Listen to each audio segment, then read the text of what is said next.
নমস্কার। আজকে পাঠ করতে চলেছি বিদেশি লেখক গি দ্য মফাসার লেখা একটি ছোট গল্প, রহস্যময় হাত। গল্পটি বাংলায় অনুবাদ করেছেন প্রণব সেন। শুনতে থাকুন। অনুসন্ধানকারী অফিসার মসিয়ে বারমুথিয়েকে ঘিরে কৌতূহলী মানুষ একটি বৃত্ত তৈরি করেছে। তিনি এক রহস্যজনক ঘটনা সম্পর্কে তার অভিমত ব্যক্ত করছিলেন। এই অবর্ণনীয় অপরাধ নিয়ে গত 1 মাস যাবৎ প্যারিস শহর জুড়ে চলেছে অত্যন্ত উদ্বিগ্ন আলোচনা। কেউ ঘটনার বিন্দু বিসর্গ কিচ্ছু বুঝতে পারছে না। ফায়ারপ্লেসের দিকে পিছন ফিরে দাঁড়িয়ে মসিয়ে বারমুথিয়ে অনর্গল কথা বলে চলেছেন। ঘটনার সঙ্গে যুক্ত প্রমাণগুলিকে পরপর সাজিয়ে নানা সম্ভাবনার কথা তিনি আলোচনা করলেন, কিন্তু কোন সঠিক সিদ্ধান্তে পৌঁছতে পারলেন না। কয়েকজন ভদ্রমহিলা চেয়ার ছেড়ে উঠে কাছে এসে তাকে ঘিরে দাঁড়ালেন। তাদের তীক্ষ্ণ দৃষ্টি একমাত্র অফিসারের মুখের দিকে, সব কথাগুলো যাতে তারা অনায়াসে শুনতে পান। একটু অন্যমনস্ক হলেই রহস্য সম্পর্কে সঠিক ধারণা করা সম্ভব হবে না। শুনতে শুনতে তারা ভয়ে কেঁপে উঠছেন, রোমাঞ্চিত হয়ে উঠছেন আতঙ্কে। তাদের সেই আগ্রহের জন্য সৃষ্টি হচ্ছে অতৃপ্ত দীর্ঘস্থায়ী সন্ত্রাসের। এর ফলে সকলে স্তম্ভিত হয়ে পড়ছেন এবং নিদারুণ যন্ত্রণা অনুভব করছেন। তাদের মধ্যে একজনের মুখ খুবই ফ্যাকাশে হয়ে উঠেছে। তিনি হঠাৎ নীরবতা ভেঙে বললেন, এ তো সাংঘাতিক ঘটনা। এর মধ্যে নিশ্চয়ই কোনো অলৌকিক ব্যাপার রয়েছে। আমরা কোনোদিনই জানতে পারবো না সত্যি সত্যি কি ঘটেছিল। অফিসার তার দিকে ফিরে তাকিয়ে উত্তর দিলেন, আপনি ঠিকই বলেছেন ম্যাডাম। আমরা সত্যিই জানতে পারবো না আসল ঘটনাটা কি। কিন্তু আপনি যে অলৌকিক শব্দটা ব্যবহার করলেন, এই ঘটনার ক্ষেত্রে ওই শব্দটা ব্যবহার করা ঠিক নয়। আমরা একটি অপরাধ নিয়ে আলোচনা করছি যা ঘটানো হয়েছে অত্যন্ত সুচতুর পরিকল্পনা অনুযায়ী। অপরাধটি এতই রহস্যজনক যে আমরা চারদিকে ঘিরে থাকা দুর্বোধ্য ঘটনাগুলির হাত থেকে মুক্ত হতে পারছি না প্রকৃত ঘটনার অনুসন্ধান করতে গিয়ে। কিন্তু একবার আমাকে এমন একটি কেসের তদন্ত করতে হয়েছিল যা সত্যিই খুব অদ্ভুত ছিল। আমাদের উপযুক্ত প্রমাণের অভাবে অনুসন্ধানের কাজ বন্ধ করে দিতে হয়েছিল। উপস্থিত ভদ্রমহিলাগণ এক সুরে অত্যন্ত আগ্রহের সঙ্গে বলে উঠলেন, সেই ঘটনা সম্পর্কে আমাদের কিছু বলুন।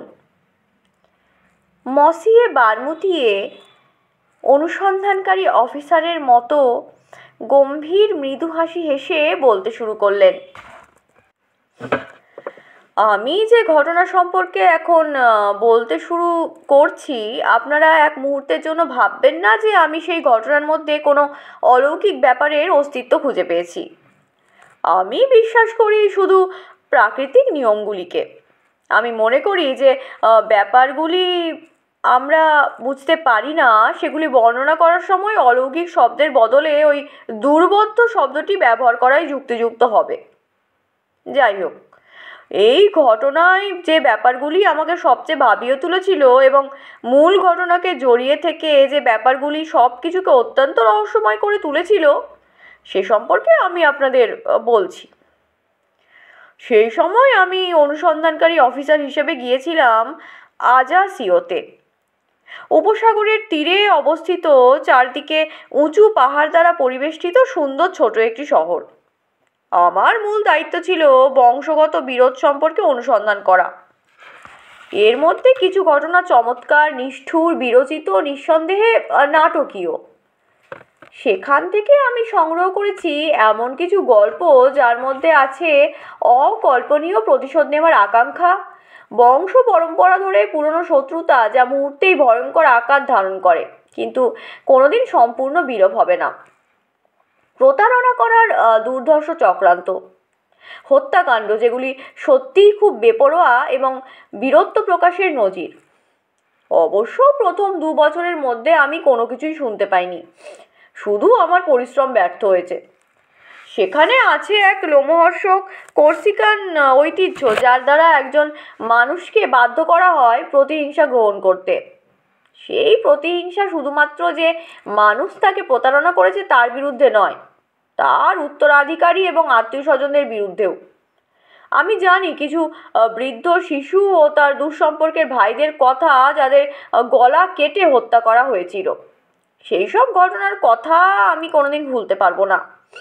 আমার মাথা ভর্তি হয়ে আছে এমন অনেক গল্পে। একদিন আমি জানতে পারলাম একজন ইংরেজ ভদ্রলোক কিছুদিন আগে একটি ছোট বাগান বাড়ি কয়েক বছরের জন্য লিজ নিয়েছেন। বাগান বাড়িটি সাগরের তীর থেকে কিছুটা দূরে। তিনি সঙ্গে নিয়ে এসেছেন একজন ফরাসি চাকর। তিনি যখন মার্সেলিতে আসেন তখন তাকে ওখান থেকে জোগাড় করে এই কাজে নিযুক্ত করেন। এই অপরিচিত আশ্চর্য ভদ্রলোককে নিয়ে অনেকেই আলোচনা করছে কয়েকদিন ধরে।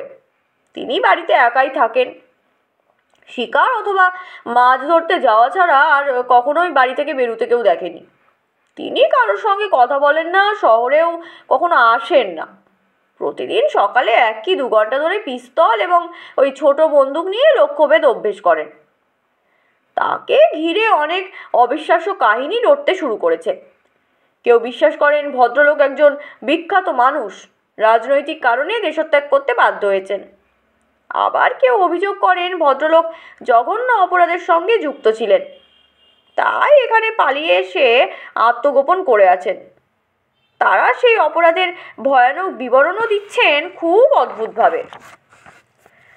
অনুসন্ধানকারী অফিসার হিসেবে আমার দায়িত্ব ছিল এই মানুষটির সম্পর্কে যা জানা সম্ভব তা জানার যথাসম্ভব চেষ্টা করা।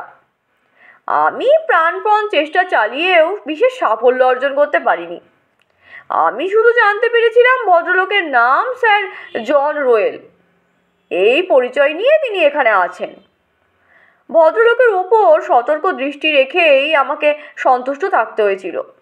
তার সম্পর্কে সন্দেহজনক কোনো রিপোর্ট আমার কাছে এসে পৌঁছয়নি। তা সে যাই হোক, এই সময়ের সঙ্গে সঙ্গে এই ভদ্রলোক সম্পর্কে রটনা বেড়ে চলেছে এবং ক্রমশ তা আমরা ব্যাপক আকারে চারিদিকে ছড়িয়ে পড়তে শুনছি। তখন সিদ্ধান্ত নিলাম আমি নিজে গিয়েই ভদ্রলোকের সঙ্গে দেখা করব। সেই পরিকল্পনা অনুযায়ী আমি নিয়মিত যেতে শুরু করলাম বাগানবাড়ির ওই আশেপাশে শিকার করতে। আমার যে সুযোগের প্রয়োজন ছিল তা পেতে আমাকে অনেক দিন অপেক্ষা করতে হয়েছিল। অবশেষে সেই সুযোগ এলো। আমি ইংরেজ ভদ্রলোকের চোখের সামনে একটি তিতির পাখি শিকার করলাম। আমার কুকুর মৃত পাখিটাকে নিয়ে এলো আমার কাছে। আমি সঙ্গে সঙ্গে সেটা নিয়ে গেলাম স্যার জনের কাছে। তাকে অনুরোধ করলাম মৃত পাখিটি গ্রহণ করতে এবং তখনই খারাপ ব্যবহারের জন্য আমি ক্ষমা চাইলাম। ভদ্রলোক খুব লম্বা চওড়া, মাথায় লাল চুল, গোঁফ দাঁড়িয়েও লাল, ব্যবহার খুবই মার্জিত, অনেকটা ঠিক হারকিউলিসের মতো দেখতে। তার মধ্যে ব্রিটিশ ঐতিহ্যের কোনো কর্কশতা নেই। কথা বললেন ইংরেজি উচ্চারণের বিশেষ বৈশিষ্ট্য নিয়ে। তিনি আমার সৌজন্যমূলক ব্যবহারে সন্তুষ্ট হয়ে অত্যন্ত আন্তরিকতার সঙ্গে ধন্যবাদ জানালেন। দেখতে দেখতে 1 মাস চলে গেল। এই সময়ের মধ্যে আমরা 5 কি 6 বার একসাথে গল্প করার সুযোগ পেয়েছি। একদিন সন্ধেবেলা আমি বাড়ির পাশ দিয়ে যাচ্ছি। আমার নজরে পড়ল তিনি বাগানের মধ্যে চেয়ারে বসে আপন মনে পাইপ টানছেন। আমি তাকে অভিবাদন জানালাম এবং তিনি আমাকে 1 গ্লাস বিয়ার খাবার জন্য অনুরোধ করলেন। আমি অবশ্য আপত্তি করতে পারিনি, তাই দ্বিতীয়বার অনুরোধ করার সুযোগ তিনি আর পাননি। তিনি ইংরেজের স্বভাবসিদ্ধ ও যথাযথ সৌজন্যতার সঙ্গে আমাকে গ্রহণ করলেন। ফ্রান্স এবং কর্সিকা সম্পর্কে খুবই প্রশংসা করলেন। এই দেশ, বিশেষ করে এই উপসাগরের তীরবর্তী অঞ্চল তার খুব প্রিয় এ কথাও জানালেন। আমি অত্যন্ত সতর্কতার সঙ্গে এগোতে শুরু করলাম। এমন ভাব দেখালাম যে আমি তার সঙ্গে গল্প করতে খুবই আগ্রহী। এই সুযোগে আমি তার জীবন ও ভবিষ্যৎ পরিকল্পনা সম্পর্কে প্রশ্ন করলাম। তিনি সঙ্গে সঙ্গেই তার উত্তর দিলেন এবং জানালেন যে তিনি আফ্রিকা, ভারতবর্ষ এবং আমেরিকার বিভিন্ন প্রান্তে ভ্রমণ করেছেন। তারপর হেসে বললেন, ভ্রমণের সঙ্গে সঙ্গে আমি অনেক দুঃসাহসিক কাজও করেছি। তার শিকার করা নিয়ে আমি কৌতূহল প্রকাশ করতেই তিনি জলহস্তী, বাঘ, হাতি ও গরিলা শিকার সম্পর্কে উত্তেজনাপূর্ণ বিবরণ দিলেন। আমি বললাম, এইসব প্রাণীগুলি খুবই বিপজ্জনক। তিনি হেসে উত্তর দিলেন, হ্যাঁ, সকলের মধ্যে নিকৃষ্ট হচ্ছে মানুষ। তিনি হঠাৎ উচ্ছ্বসিত হাসতে ফেটে পড়লেন। তার হাসি বিখ্যাত স্বাস্থ্যবান ইংরেজের সঙ্গে তুলনা করা যায়। তিনি বললেন, হো হো হো, আমি অনেক মানুষও শিকার করেছি। তারপর তিনি বলতে শুরু করলেন শিকারের কাজে কি কি অস্ত্র প্রয়োজন এবং তিনি আমাকে বাড়ির ভেতরে গিয়ে বিভিন্ন ধরনের বন্দুক দেখবার জন্য আমন্ত্রণ জানালেন। ড্রয়িং রুমের দেওয়ালগুলো ঢাকা রয়েছে কালো সিল্কের আবরণে, তার মধ্যে সোনার এমব্রয়ডারি করা। কালো জিনিসের উপর ছড়ানো রয়েছে অসংখ্য হলদে ফুল, ঠিক যেন আগুনের মতো জ্বলছে। তিনি বললেন, এটি জাপানি ফেব্রিকের কাজ। বিরাট প্যানেলের মাঝামাঝি জায়গায় এক অদ্ভুত জিনিস আমার দৃষ্টি আকর্ষণ করলো। লাল ভেলভেট দিয়ে তৈরি একটি চতুর্ভুজের মধ্যে রাখা কালো জিনিসটি খুবই স্পষ্ট দেখা যাচ্ছে। আমি আরও কাছে গিয়ে দেখলাম একটি হাত, একটি মানুষের হাত। কঙ্কালের হাত নয়, পরিষ্কার পরিচ্ছন্ন কিন্তু কালো শুকিয়ে যাওয়া হাত এবং হলদে রঙের নখ। হাতের পেশি অনাবৃত রয়েছে, সেখানে শুকিয়ে যাওয়া রক্তের চিহ্ন দেখলাম। মনে হচ্ছে যেন হাড়ের উপর ময়লা জমেছে। স্পষ্ট বোঝা যাচ্ছে একটি কুঠারের আঘাতে কনুইয়ের কাছ থেকে কেটে নেওয়া হয়েছে।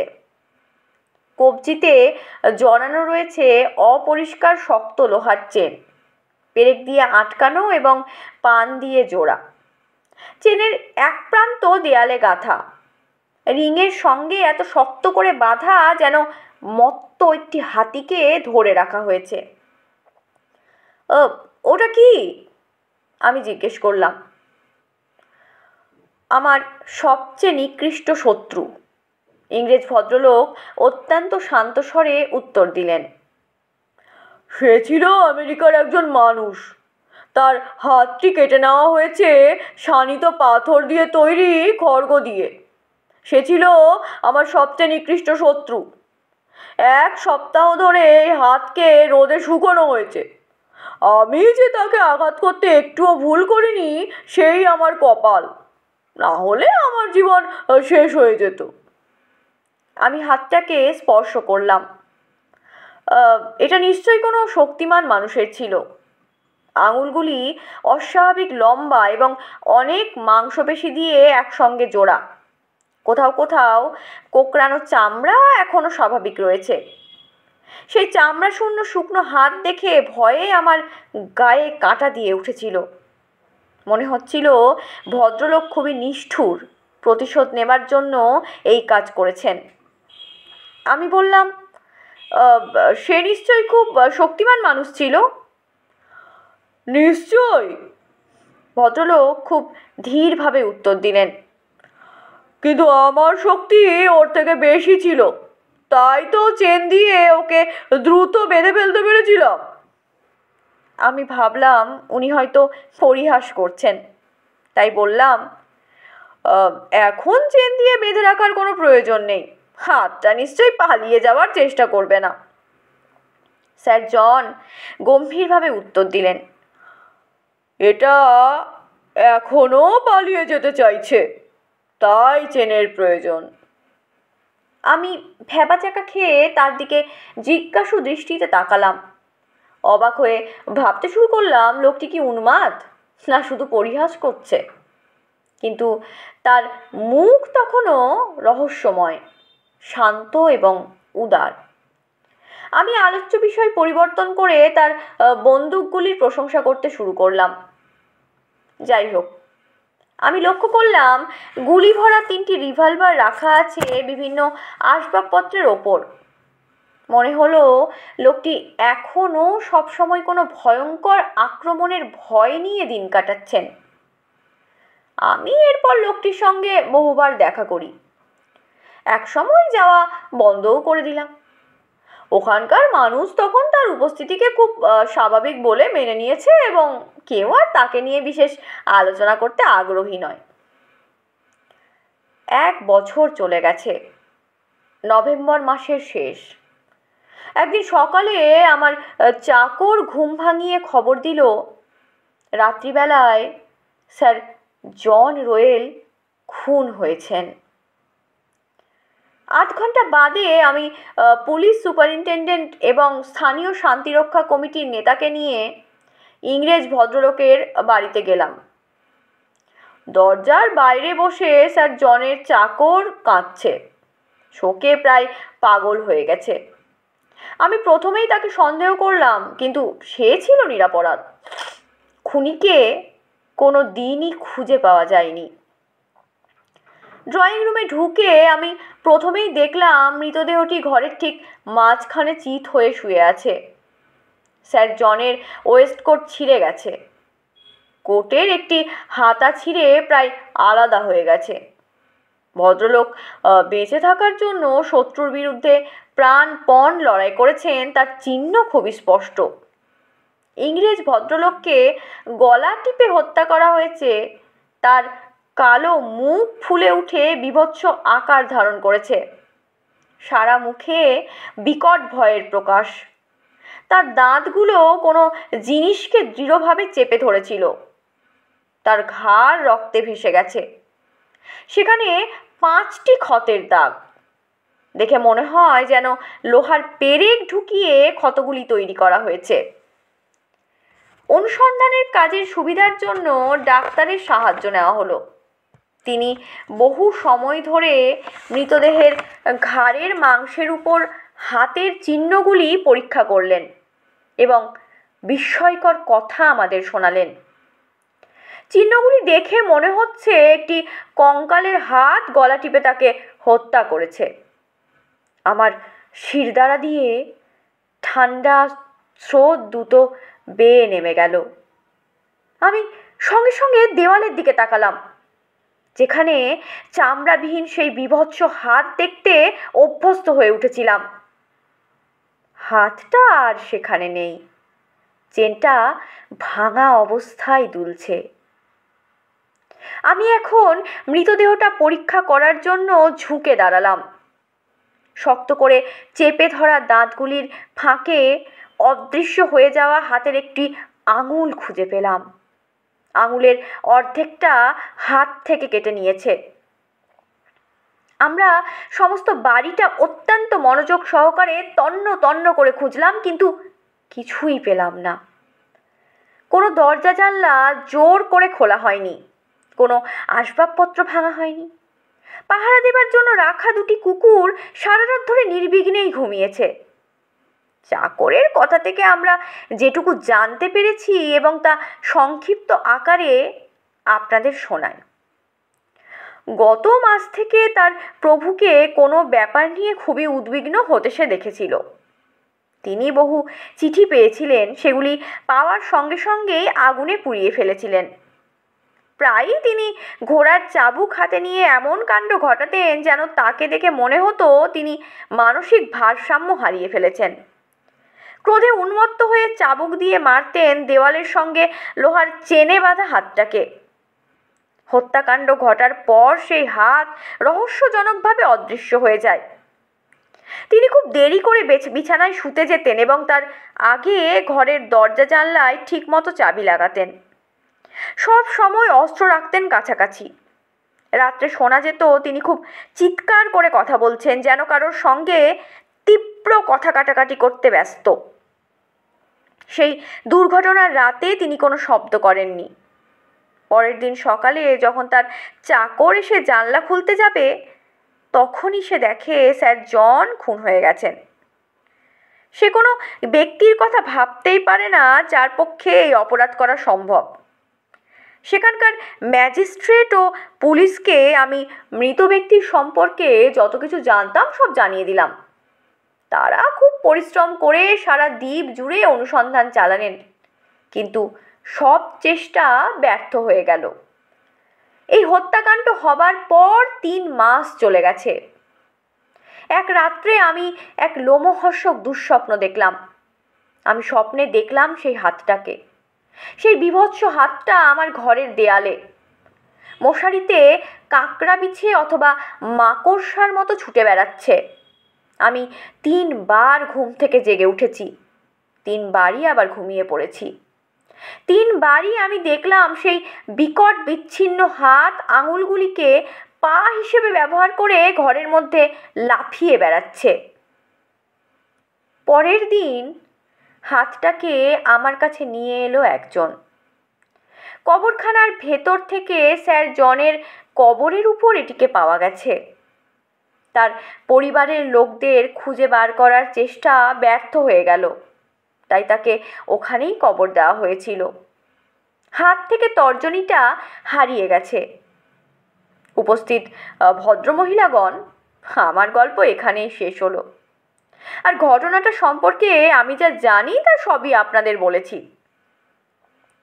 ভদ্রমহিলাদের মুখগুলি ভয়ে ফ্যাকাশে হয়ে গেছে এবং কাঁপতে শুরু করেছে। তাদের মধ্যে একজন বিস্মিত হয়ে বললেন, এইভাবে কি একটি গল্প শেষ করা যায়? আপনি আমাদের কাছে ঘটনা সম্পর্কে কোনো যুক্তিগ্রাহ্য ব্যাখ্যা দিতে পারেননি। আমরা কখনোই শান্তিতে ঘুমোতে পারবো না যদি না আপনি শেষ পর্যন্ত কি ঘটেছে তা ব্যাখ্যা দিয়ে আপনার মতামত ব্যক্ত করেন। অফিসার বিশ্রী হেসে বললেন, আমার মনে হচ্ছে ভদ্রমহিলাগণ, আমি আপনাদের বীভৎস স্বপ্ন দেখা থেকে বঞ্চিত করতে চলেছি। আমার যুক্তি খুবই সাধারণ। আমার ধারণা হাতের যিনি আসল মালিক তিনি জীবিত আছেন। তিনি এসেছিলেন তার এক হাত নিয়ে হারানো হাতের খোঁজে, কিন্তু আমি বুঝতে পারছি না সে সেখানে কিভাবে এলো এবং ঘটনা ঘটিয়ে অদৃশ্য হয়ে গেল। পুরো ঘটনাটাই একটা বিরোধের চূড়ান্ত পরিণতি। একজন ভদ্রমহিলা এসব শুনে আবার বললেন, না না, সেটা কোনো ব্যাখ্যা হতে পারে না।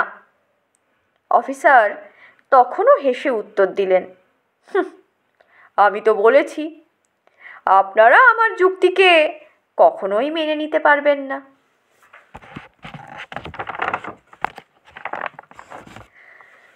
শেষ হলো আজকের গল্প পাঠ। গি দ্য মপাসার লেখা এবং প্রণব সেনের অনুবাদ করা একটি ছোট গল্প, রহস্যময় হাত। ধন্যবাদ।